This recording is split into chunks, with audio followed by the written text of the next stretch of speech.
السلام علیکم۔ میں ہوں احمد خالد اور خالد محمود خان کے ساتھ لایا ہوں آپ عوام کا پاکستان۔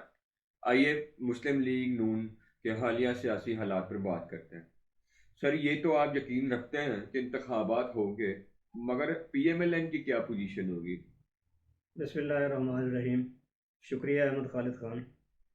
انتخابات میرا خیال ہے یقینی بات ہے کہ 8 فروری کو ہوں گے۔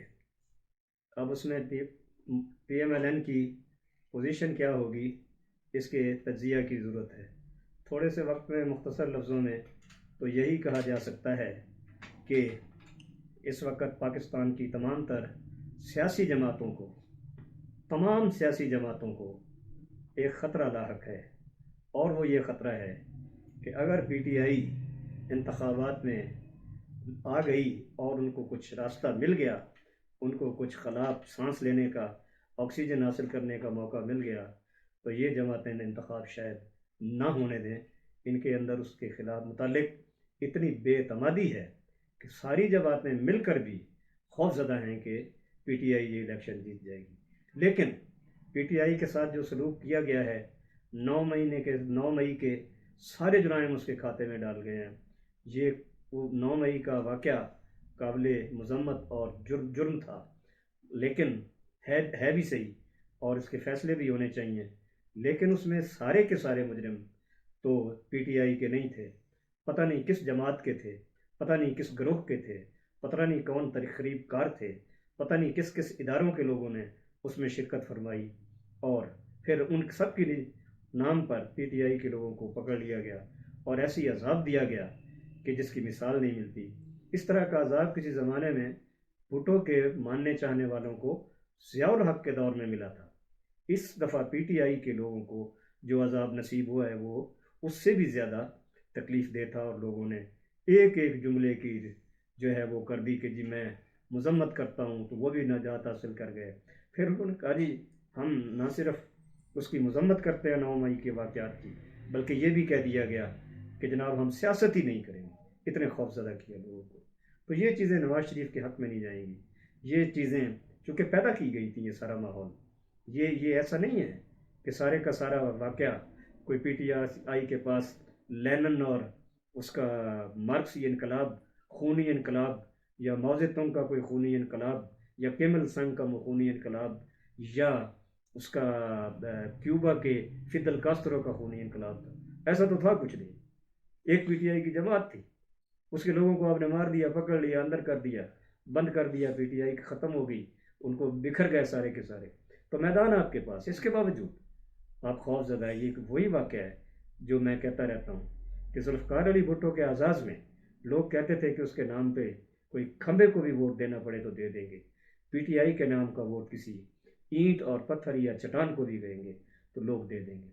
نواز شریف کی طاقت صرف ایک بات میں ہے، اور وہ یہ ہے کہ اس کے پاس پیسہ خرچ کرنے کی بہت زیادہ گنجائش موجود ہے، اور پیسہ اپنی اہمیت رکھتا ہے بھوکے اور پیاسے معاشرے میں، اس کی ایک اپنی امپورٹنس ہوتی ہے۔ لوگ روٹی کا ٹکڑا لے کے ووٹ دے بھی دیتے ہیں۔ ایسی بات ہو سکتی ہے۔ دوسری بات یہ ہے کہ اس کا اتحادوں پہ سب سے زیادہ انحصار ہو۔ اتحادوں کے بارے میں بار بار ایک بات کہتا رہتا ہوں کہ یہ ہونے بھی چاہیے، لیکن ان کے ہونے سے کسی جماعت کی جو فستائی اور ایک جماعت کی پوری طاقت ہوتی ہے وہ کچھ تھوڑی کم ہو جاتی ہے، اور جمہوری اقدار بڑھتی ہیں۔ ایسے میں جب اتحاد ہوتے ہیں تو وہ جتنے بھی اتحاد ہوتے ہیں سب سیاسی حقوق مانگتے ہیں، نشستیں مانگتے ہیں، وزارتیں مانگتے ہیں۔ ہمارے ہاں سیاسی اقدار تو اس طرح بنی نہیں ہے، زیادہ ان کو فروغ نہیں ملا، ان کو دیا بھی نہیں گیا، ان کی پہچان بھی لوگوں کو زیادہ نہیں ہے، جانتے بھی نہیں ہیں۔ اور اس کی موجودگی میں جب جو اتحادی ہوتے ہیں وہ تھوڑے سے کسی جو مرکزی پوزیشن والی جماعت ہوتی ہے، جیسے پی ایم ایل این ہے، فرض کریں ان کے 15 اتحاد ہو جاتے ہیں، فرض کریں ان کے 20 اتحاد ہو جاتے ہیں، تو وہ سارے کے سارے اس کو ایک طرف تو الیکشن میں جیتنے میں ان کی مجموعی سیٹیں کم ہو جائیں گی، زیادہ ہو جائیں گی۔ اس کے باوجود مرکزی جو ان کی جماعت جس کو پی ایم ایل این کہتے ہیں، اس کی حیثیت کو کمزور بھی کر دیں گے۔ جب چاہیں گے اس کو وہ دھوکہ دے سکتے ہیں، جب چاہیں اس کو دھمکی دے سکتے ہیں، اس کو دھونس دے سکتے ہیں، نقصان پہنچا سکتے ہیں۔ تو کیا نواز شریف اپنے بیانیہ سے عوام کی حمایت حاصل کرنے میں کامیاب ہوں گے؟ نواز شریف کے پاس کوئی بیانیہ نہیں، پی ایم ایل این کے پاس کوئی بیانیہ نہیں، پی ڈی ایم کے پاس کوئی بیانیہ نہیں تھا۔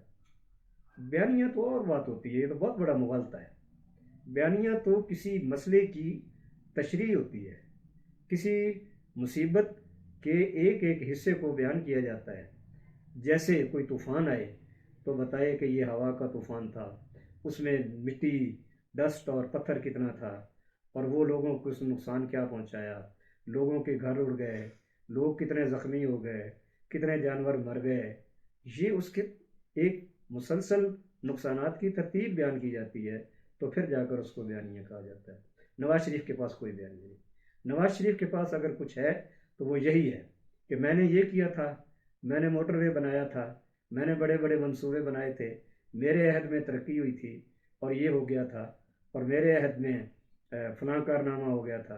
وہ یہ بھی بتا دیں کہ کیا آپ کا کارنامہ حتمی تھا، کیا ابدی تھا، کیا اس سے بڑا اور کوئی کارنامہ نہیں ہو سکتا۔ آپ کہتے ہیں آپ نے موٹر وے بنا دیا، میں اپریشیٹ کرتا ہوں کہ موٹر وے ایک بہت بڑا منصوبہ ہے، لیکن جس ملک کے لوگوں کو سکی روٹی نصیب نہ ہو، خشک ٹکڑا نصیب نہ ہو، اس کو آپ پراٹھوں پہ لگا دیں، یہ کام نہیں چل سکے گا۔ اس سے اور زیادہ بھوک بڑھ جائے گی، اس سے اور زیادہ لالچ بڑھ جائے گا۔ آپ نے ریلوے کا نظام تو برباد کر دیا، لوگ ریلوے کی پٹڑیاں اکھاڑ اکھاڑ کے گھروں کو لے گئے، کسی نے لوہا نکال کے اپنی فاؤنڈریوں میں پگھلا کے رکھ دیا۔ آپ کہتے ہیں کہ بڑے بڑے منصوبے ہیں۔ میرا خیال ہے کہ منصوبے ہمیشہ عوام کی ضرورت اور ان کی گنجائش کے مطابق ہونے چاہیے، ان کی طاقت سے زیادہ نہیں ہونے چاہیے۔ دو رویا سڑکیں پورے پاکستان میں پھیلائی جا سکتی ہیں۔ اگر آج تک ہماری یہی گنجائش ہے تو آپ دو رویا سڑکوں کا، تین تین رویا سڑکوں کا جال بچھا دیں، بجائے اس کے کہ اتنا بڑا منصوبہ موٹر۔ میں ایک مثال دے رہا ہوں کہ نواز شریف کے بیانیے کی، کہ اس کے پاس کوئی بیانیہ نہیں، یہ کوئی بیانیہ نہیں کہ میں نے یہ کر دیا تھا۔ وہ بھائی اس سے بہتر کام کیا جا سکتا ہے۔ اگر آپ یقین رکھتے ہیں پھر یہ کہتے ہیں کہ ہم آئے تو یہ کیا۔ آپ سے جانے کو کس نے کہا تھا؟ آپ چلے گئے وہ بھی ہم پہ احسان تھا، آپ آ گئے وہ بھی ہم پہ احسان ہے۔ وہ باہر آپ مٹی چاٹتے رہے ہیں، یہی کام کرتے رہ گئے۔ آپ اسمبلیاں بدل دیتے ہیں، آپ کے پاس اتنا سرمایہ ہے، اسمبلی کا رخ بدل دیتے ہیں، آپ قانون بدل دیتے ہیں، ملک کے آئین کو روند کے رکھ دیتے ہیں۔ تو یہ تو بیانیہ نہیں ہے، یہ عوام کے شعور میں یاد ہے۔ عوام ایسی باتوں سے ناپسند کرتے ہیں، اور اس کی حمایت پھر ایسے لوگوں کی نہیں کرتے جو اس طرح کے کارنامے سر انجام دیتے ہیں۔ صرف نعرے بازی کافی نہیں ہوتی، عوام کو نعروں کے معنی کا بھی پتہ چل جاتا ہے۔ تو نواز شریف کے پاس کوئی بیانیہ نہیں، وہ صرف ایک بات یہ کہتا ہے کہ اس نے یہ خرابی کر دی، ایک بات یہ کہتا ہے کہ میں نے یہ عظیم کارنامہ دیا۔ یہ دونوں باتیں کوئی بیانیہ نہیں ہے، یہ یا الزامات ہیں یا نعرے ہیں۔ اچھا، تو آپ خاندانی جمہوریت یا سیاست کا ذکر کر رہے ہیں، تو اس حوالے سے پی ایم ایل این اور ان کے ممبرز کے حوالے سے کیا کہیں گے؟ یہ کوئی مشکل بات نہیں ہے۔ اگر ہم یہ بات جانتے ہیں کہ شہباز شریف صاحب وزیر اعظم بن جائیں گے، اور نواز شریف صاحب صدر پاکستان بن جائیں گے، حمزہ شریف صاحب چیف منسٹر بن جائیں گے، اور اسی طرح کی کوئی مرکزی یا صوبائی حیثیت مریم نواز صاحبہ کو بھی دے دی جائے گی، کوئی دو چار اور بھی گنجائشیں نکل آئیں گی، اتنی بڑی کابینہ بنا سکتے ہیں یہ لوگ۔ جہاں 18 لوگوں کی کابینہ کام کر سکتی ہیں، وہاں 98 لوگوں کی کابینہ تو عبوری دور میں انہوں نے بنا دی تھی۔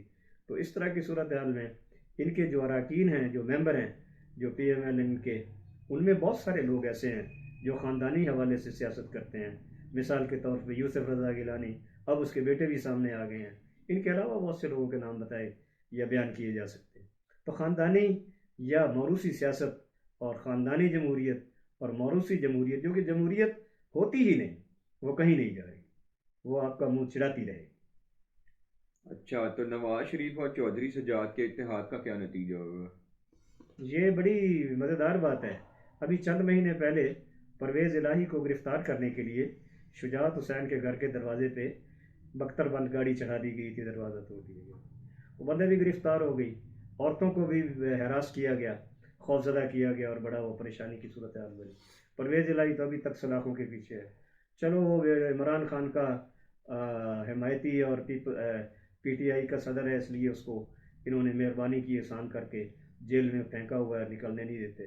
ایک مقدمے میں نکلتا ہے 10 ایف آئی آریں اس پہ اور ہو جاتی ہیں، اور ان میں سے ساری جھوٹی بھی نہیں ہوں گی، بہت سی سچی بھی ہوں گی. کارنامے تو سارے سچ دکھاتے ہیں. عمران خان کے ارد گرد لوگ ایسے موجود تھے جو ایسے کارنامے مالی بدعنوانی کے سر انجام دے رہے تھے، وہ سارے اس کے کھاتے میں پڑ گئے ہیں. وہ خود بھی اگر کوئی کسی چیز میں ملوث ہو تو میں نہیں کہہ سکتا، یقیناً ہو سکتا ہے اور نہیں بھی ہو سکتا، میرے پاس کوئی ثبوت نہیں ہے. تو میں یہ عرض کر رہا ہوں کہ چودھری شجاعت جو ہیں ان کے بارے میں ایک واقعہ نہیں بھولنا چاہیے کہ جب نواز شریف نے جنرل پرویز مشرف کا جہاز ہوا میں اغوا کر لیا تھا تو اس وقت پرویز مشرف زمین پہ اتر آیا اور اس نے اس کا تختہ الٹ دیا نواز شریف کا. تو پھر یہ باتیں سامنے آنے لگ گئی کہ نواز شریف کو اٹک میں پھینک دیا گیا، بڑی اذیتیں اور بڑی مشکلات میں ڈال دیا گیا. لیکن ایٹ دا سیم ٹائم جو یہ اس کا واقعہ تھا کہ کیا اس کو ہوا میں اغوا کیا گیا تھا، ایک ملک کا جرنیل ہے وہ ایک ملک کی آرمی کا سربراہ ہے.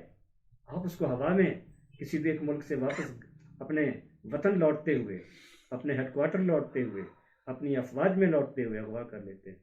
اچھا، اس کے متعلق بھی شکوک و شبہات پیدا کر دیتے ہیں.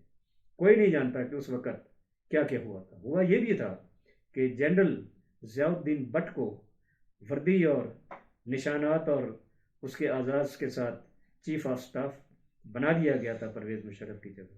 اچھا، اس میں ایک اور بڑی جو ہے وہ حتک آمیز بات ہے، مسخرے کی بات ہے، تمسخر کی بات ہے، تضحیک کی بات ہے. یہ جو فوجیوں کے کاندھوں پہ نشانات لگے ہوتے ہیں وہ بٹن سے ہوتے ہیں، سونے کے یا پیتل کے یا کسی طرح کے، وہ جن پہ پتہ چلتا ہے کہ اس کا رینک کیا ہے، وہ فوج کے پاس ہوتے ہیں، اس کے علاوہ کسی کے پاس نہیں ہوتے. اب چونکہ پرویز مشرف فضا میں اغوا شدہ حالت میں تھا اور جنرل عثمانی اس کی حفاظت کے لیے جو اقدامات کر سکتا تھا وہ کر رہا تھا، تو جنرل ضیاء الدین بٹ کو راجہ بازار سے جعلی، یہ بچوں کے کھیلنے والے پپس کہتے ہیں جو یہ کندھوں پہ ان کو فوجیوں کو لگاتے ہیں اور پتہ چلتا ہے یہ میجر صاحب ہیں، یہ کرنل صاحب ہیں، یہ بریگیڈیئر صاحب ہیں، وہ مارکیٹ سے بچوں کے کھلونے خرید کے لے کے دے دیے. تو یہ تو ثبوت ہے اس بات کے کہ مشرف کا جہاز ہوا میں اغوا ہوا اور اس کی جگہ نیا چیف آف آرمی سٹاف بنا دیا گیا. تو اس طرح کی صورتحال میں نواز شریف صاحب جو ہیں وہ کوئی اس طرح ان کی قابل اعتبار پوزیشن بنتی نہیں ہے. خاندانی نہ ہوں تو یہ اور کیا کر سکتے ہیں. میں تو کہتا ہوں کہ خاندانی اس لیے ہوتے ہیں کہ سیف ہوتے ہیں. ماں باپ کو بیٹے کو سیف کرتی ہے، بیٹا باپ کو سیو کرتا ہے، اس کے جرائم پہ پردہ ڈالتا ہے، وہ اس کی کمزوری پہ کچھ اور کرتا ہے، اس طرح کر کے وہ سلسلہ چلتا رہ جاتا ہے. ابھی یہ عبوری حکومت جو شہباز شریف کی آئی تھی اس سے چند دن یا چند مہینے پہلے ایک ان کے ہاں ایک لاہور میں ایک فنکشن کیا گیا باقاعدہ. اس میں حمزہ شہباز شریف کو یہ کیا گیا چیف منسٹر بنا کے جو ہے وہ ایک پورے کا پورا جشن منایا گیا، جبکہ ایسا کچھ تھا ہی نہیں. وہ کیوں کر رہے تھے؟ صرف اس لیے کر رہے تھے کہ ان کو ایک خوشی درکار تھی اور وہ سب آپس میں تھے. تو انہوں نے یہ سوچا ہوا کہ آؤ یار چلو تھوڑی سی ٹھمکے بازی کر ہی لیتے ہیں. تو اس کے حساب سے انہوں نے اس کو چیف منسٹر بنا کے مریم نواز نے ان کو بلایا، مبارکباد دی اور انہوں نے باقاعدہ حلف اٹھایا. تو یہ کہانیاں اس لیے ہوتی ہیں کہ ان کی خاندانی ہوتی ہے اور خاندانی مافیا کسی اور کو اس کو انٹر نہیں ہونے دیتا، کسی اور کی پوزیشن کو جسٹیفائی نہیں ہونے دیتا کہ کوئی اور بھی صحیح ہو سکتا ہے. وہ اپنا ہی آپ کو سچ ثابت، یہی ان کی شکست بھی ہوتی ہے. ایک وقت آتا ہے جب کوئی دوسرا آدمی کاؤنٹر آرگومنٹ لے آتا ہے، پوری تاریخ کو تبدیل کر کے رکھ دیتا ہے. وہ کہتا ہے تم مشرق سے مغرب کی طرف جا رہے ہو جبکہ مغرب سے مشرق کی طرف کا اصل راستہ تھا، اور ثابت کر دیتا ہے کہ تم غلط کر رہے تھے، ثابت کر دیتا ہے کہ میں ٹھیک کہہ رہا ہوں، تو پھر آپ غلط ہو جاتے ہیں. تو یہ خاندانی جمہوریتیں مافیات سے کوئی زیادہ اچھا کردار نہیں ہوتی ہیں اور بہت نقصان دہ ہوتی ہیں، ترقی کسی کو نہیں کرنے دیتی. خاندان مسلط رہتے ہیں، چھائے رہتے ہیں، امیر ہوتے رہتے ہیں، طاقت حاصل کرتے رہتے ہیں، دوسروں کو کمزور کرتے رہتے ہیں اور اس میں پیس کر رکھ دیتے ہیں. اچھا، تو پھر یہ بتائیں کہ اتحادوں پر جیتنے والی پارٹی کا مستقبل کیا ہوگا؟ بہت کمزور ہوتا ہے. اتحادیوں سے یہ تو ہو جاتا ہے کہ پیپلز پارٹی اتحاد کر کے جیت جائے، پاکستان میں حکومت بنا لے، پی ایم ایل این اتحاد کر کے زیادہ نشستیں مرکز میں اکٹھی کر کے وہاں کی مرکز کی